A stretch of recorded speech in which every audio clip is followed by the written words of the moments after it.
சனனையும் கூப்பிடுப்பா. அதெல்லாம் ஒன்றும் தேவையில்லைம்மா.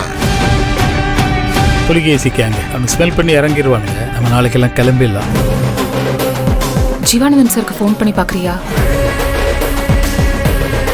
எதிர்நீச்சல் தொடர்கிறது நாளை இரவு 9:30 மணிக்கு உங்கள் சன் டிவியில்.